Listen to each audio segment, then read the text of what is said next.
Love Love Darts. Thank you very much. Thank you very much. 皆さんこんにちは。コニーズホビーチャンネルのコニーです。テクです。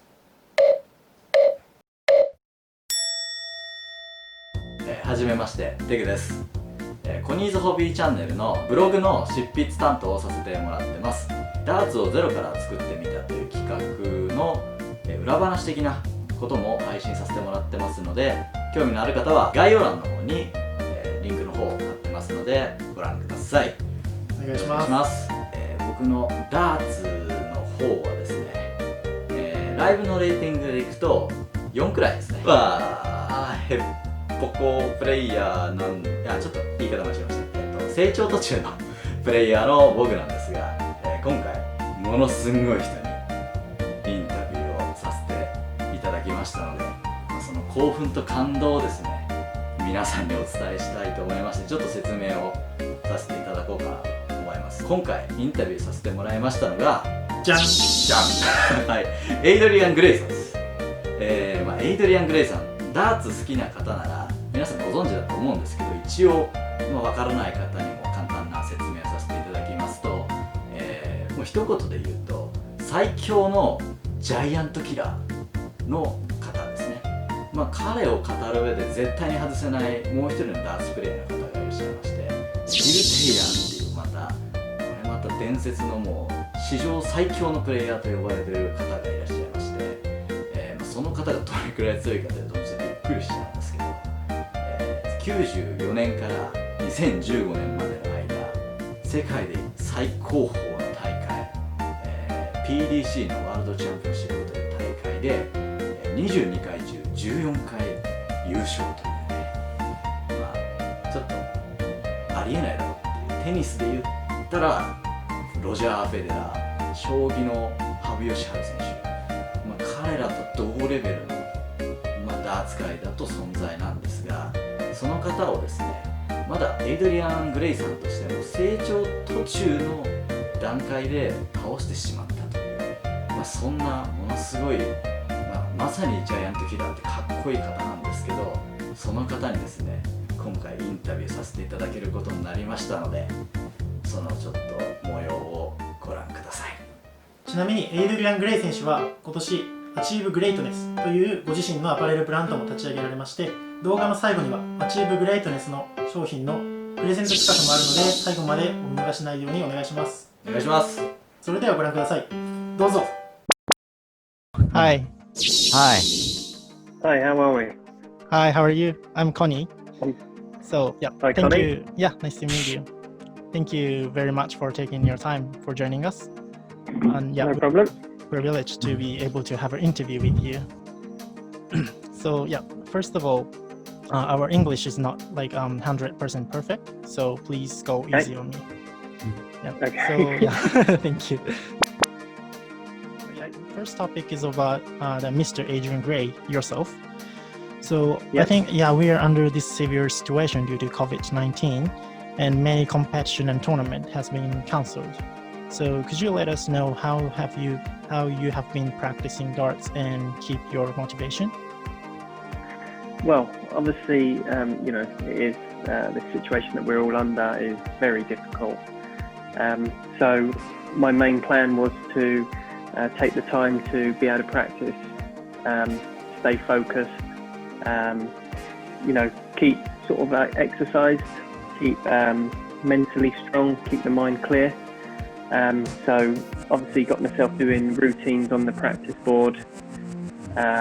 It's been really difficult, obviously, with the lockdown, not being able to leave the house. So with us, we were allowed early in the lockdown, we were allowed 1 hour of exercise. So, we'd go out for walks, bike rides, things like that, just to try and keep motivated rather than being stuck indoors. And we've got quite a few kids. I don't know if you're aware that me and my wife foster. So we've got 2 of our own kids, and we also foster 2 kids. So we, 4 kids in the house in lockdown was very, very tough, trying to keep everyone entertained, trying to stay focused. But no, we've managed to managed to get through that bit. Oh, that's very professional. Yeah, I see. Thank you. So yeah, just out of curiosity, so do your children play darts as well? Yes. So recently, I've opened up an academy. So yeah, what it was, we've got two boys with us, fostered, and we noticed that when they came and played on the machine, coming back from school, they sort of like was able to focus on something. They obviously seen me play.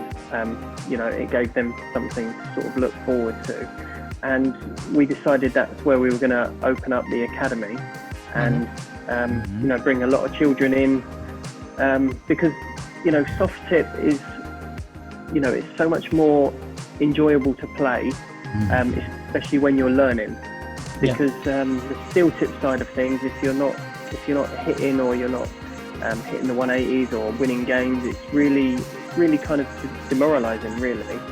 So the soft tip gives you such a fun sort of side to the darts, that keeps you active and keeps you focused, keep your mind wanting to play more. So that's why we ended up doing the academy. So yeah, the boys play, and so do my girls. So yeah, they love playing darts. Okay, I see. Thank you very much. How do you control yourself under a highly stressed situation, such as the final of the competition or something?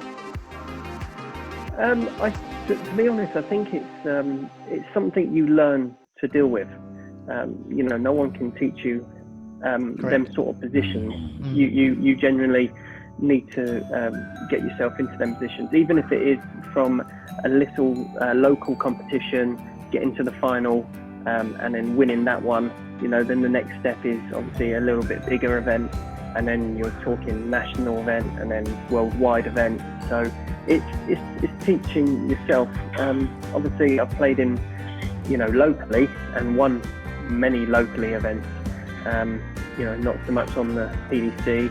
I've obviously won a few soft tip events, but this is just something that I'm still learning to deal with the pressures and the situation that we're under. I think I can't help talking about the 2007 World Grand Prix, when you became only the third player in the history to defeat Phil Taylor. And so how did you feel about it, and how are you feeling about it now? When people mention it, I mean, obviously it's 13 years ago now. It does bring a smile to my face, because it does take me back to that day when that happened. Phil Taylor, phenomenal player. Maybe not so much now, but was the best player ever. To beat him in that sort of world stage. First round. Not many people have done it before. So it's a phenomenal feeling for myself. So every time it does get mentioned, it just does bring a smile to my face to remember that day. So I think many fans would love to know why you started playing darts, and why you started playing the soft tip darts as well. Okay, so I first started, it was by accident, really. I was meeting my brother down the local pub, and we were down there, and I was waiting for him, and I started playing darts in the pub, and the landlord of the pub sort of saw me quite good and said, "Oh, you should come down and play for our team." So I ended up playing for their team, doing really well. This was quite quick, within like maybe 2-3 weeks of playing. Wow. There was a lot of people were talking about me, saying I was like pretty good. Wow. And within that, little competitions came up. I was playing in them, and then I went on to play county, done really well there, and then I joined the PDC, and then everything sort of went through how it did for the PDC until I think 2013. I lost my tour card, and there was a competition in France, the soft tip event. That there was nothing going on on the PDC side, so I went over to there and had a good run, made top 16 there, and got approached by sponsors to ask me if I was interested in playing any other events, and that's kind of how quickly it sort of like escalated to play soft tip. So yeah, I found it so enjoyable to play, and in my first event, doing so well. I was really happy, and got emails and phone calls about playing in bigger events. So I was really happy to do that. I think many players are struggling to decide how to grip darts and how to throw darts. So how has your grip been made, and what's the essential point of your grip and throwing? So I have got my dart here. Thank you. Thank you. I don't know if you can see, but so I normally hold the dart with my thumb and finger in that position, closely followed with my third finger, just on the tip of the barrel before it hits the point. So I've got the two fingers here, and then the third finger's there, and then just literally the fourth ring finger is literally just balancing the tip. So it sort of just all keeps it in line for me. So I'm quite at the front. I see. Yeah. Probably better that way. It's like a very front grip. Yeah. Yeah. So it's not too tight, and as you can see from that side, it's not quite in the middle. It's slightly front. Yeah, it's kind of front. Yeah. Forward. Yeah. That is the sort of the balance for how I like my dart to go through the air and obviously land in the dartboard. I see. It's a very good lesson. Wow. Thank you. So your barrel has been made to be thrown from, how can I say, like front hold it? Like, is your barrel for that kind of grip players? It's the grip I prefer. So yeah, it's been made for how I like it. There's no I don't like anything too rough, because if the metal, if it's cut too sharply, it sort of digs into your hand, and then it grips too much that when you're trying to release the dart, it doesn't come out exactly how you really wanted it to. Oh, I see. Thank you, sir. So yeah, it's a question from my follower, and I think you transferred from Monster to Trinidad. So could we know the background of it, if you don't mind? Why I went from Monster to Trinidad? Monster decided that they were no longer working in with the UK or Europe. Is that why? So they cut down their business to I think they only have Japanese players now. Okay. Yeah, many players would like to know your practice menu and what's the important thing you think while you're practicing. So I think it's quite common to do like just count up or just aiming bullseye. But what kind of practice do you prefer? I personally I prefer to play match practice. So whatever sort of like practice, so either cricket or 01. I do get the practice games of count up, but for myself, I would rather be put in a position of what is happening in a game position, because that is the practice you want to have. So if I'm on my own and I can't find anyone to say play online or anything, then I will play cricket against myself. So do a two-player and play against myself, because I just feel it's the best practice you can ever have, because you're always in that reverse position. So if I did go up and hit a 9 mark on the 20s, what would I do if someone had done that to me? So I'm in post position, so that's the best practice I could ever recommend anyone play. I see. I will try that definitely. Thank you very much. Yeah, I will too. There are many like good Japanese players. So what's the opinion about like Japanese players? I think that the Japanese players are very dedicated. Oh yeah. Very, very, very talented. Mm. Very respectful. Thank you. And most of all, they're all friendly. Well, to me. Yeah. That's a good thing. But they're a very, very good players there. Doing so well. It's tough for when I come over, because obviously I don't know every Japanese dart player. Yeah. So sometimes I've really got a tough game, which sometimes I wasn't expecting, and you just can't underestimate anyone because they are really that good. Okay, thank you very much. So next is like kind of general question. So where do you have any your favorite place in Japan, or favorite food or something, favorite thing in Japan? I have been there. I have tried sushi. Oh, Sushi. Yeah. Yeah. Which one Delicious do you prefer? Sushi. Yeah, sushi. Yeah. Yeah. I love it too. To be honest, I just point at the picture and just say, Okay. I'll have that one. So, yeah. When I was in Tokyo, very hectic place. Yeah. We just walk in, and it's like, we're going to this one, and so. Yeah.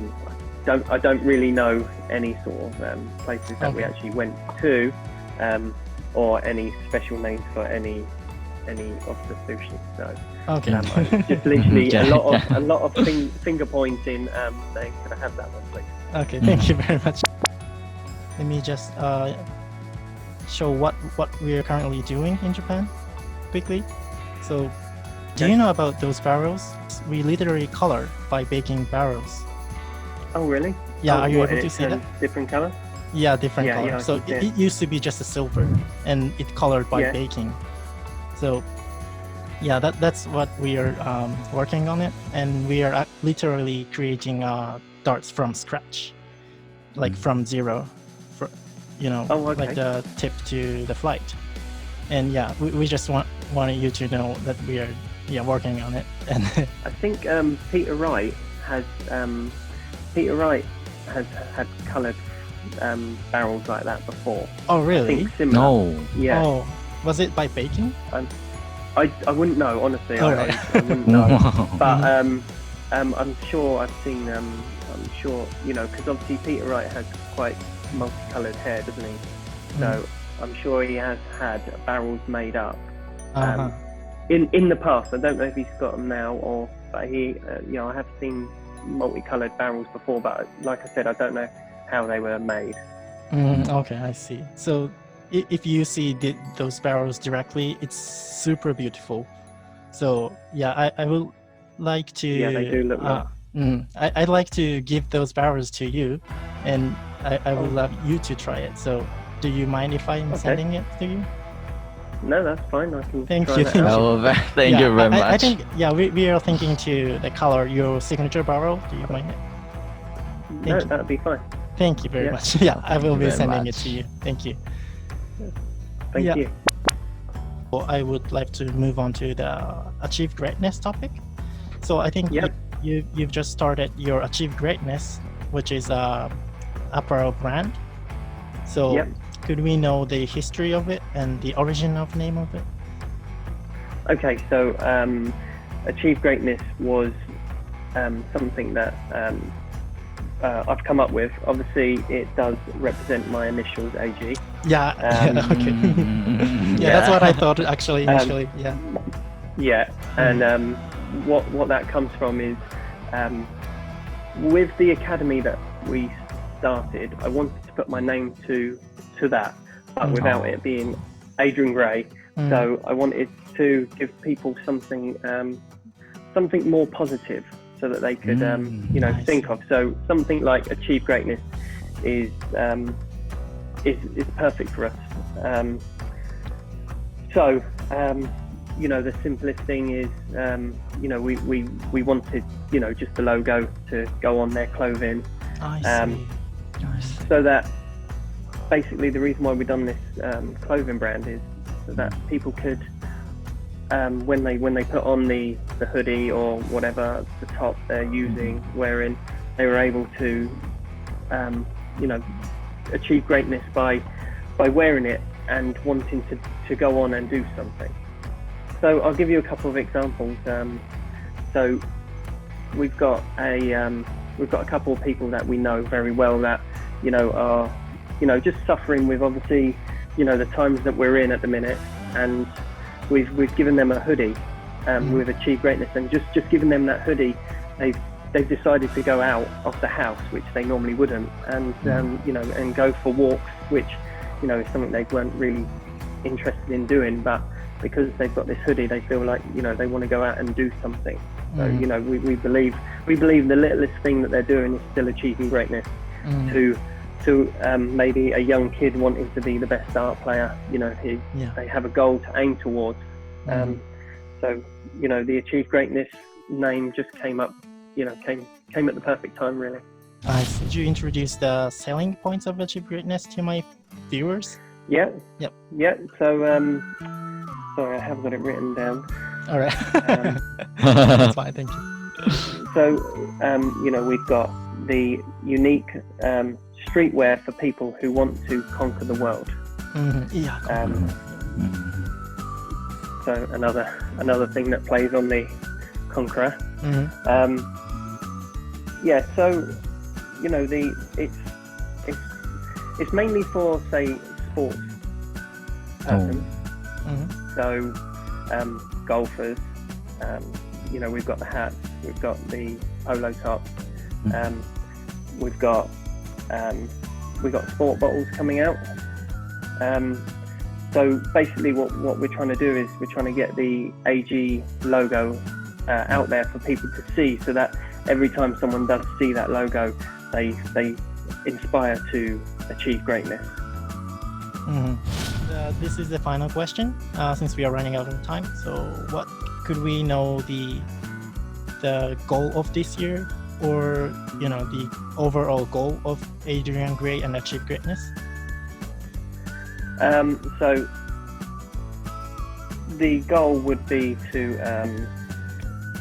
for myself. We've got a summer tour happening in the PDC in the next 2 weeks, I think, within 2 weeks. So we're slowly getting back to playing, so hopefully looking for a good 5 days of darts, so that puts me back on course to be in the World Championships. Yeah, sure I do. Yeah, and with Achieve Greatness, should be on my jersey and be in the World Championships for people to see that logo. Yeah, that would be super great. Super great. They are the goal. Okay, thank you very much. Yeah. Love darts. Thank you very much. Thank you very much. Thank you very much for taking the time again. いやーよかったね。よかった。いやめっちゃ興奮して本当にちょっとね、マジこんな人と俺話していいのかなっていう。本当にテレビの中の人みたいな感じの人だったのに、すごい快く受け入れてくれて、すごいいい人なのが伝わってくるよね。そうだね。話して最初電話する前はなんていうかすごい硬い人だったらどうしようとか、こっちが聞いてもなんかあんまり反応良くなかったらどうしようとか、俺の英語が通じなかったらどうしようとか、そうだね。ふうに思ってたけど、すごい笑顔で対応してくれて、セリフ準備してきてくれてたから。そうだね。メモあるんですよ。ありがとうございますみたいな。めっちゃ嬉しいよあれの。普通にダーツをやってる人なら、初心者、成長途中の人でも役立つようなことを教えてくれたりとか、結構こっちにね、フレンドリーに対応してくれたから、そうだね、本当に嬉しいです。そうだね。これを見てファンも増えるんじゃないかな。本当に思って。T シャツ買っちゃったからね。そうだね。そう。インタビュー終わって翌日だけ中にアチーブグレイテスの T シャツ買ってた。コリンは持ってたんで。俺は別で買ってた。僕も持ってた。そう。いや、これは買うでしょ。そう。動画の中でも話していたアチーブグレイテスの T シャツを視聴者の方2名にプレゼントしたいと思いますので、応募方法は概要欄ご覧ください。皆様のご応募お待ちしております。それでは次の動画でお会いしましょう。バイバイ。バイバイ。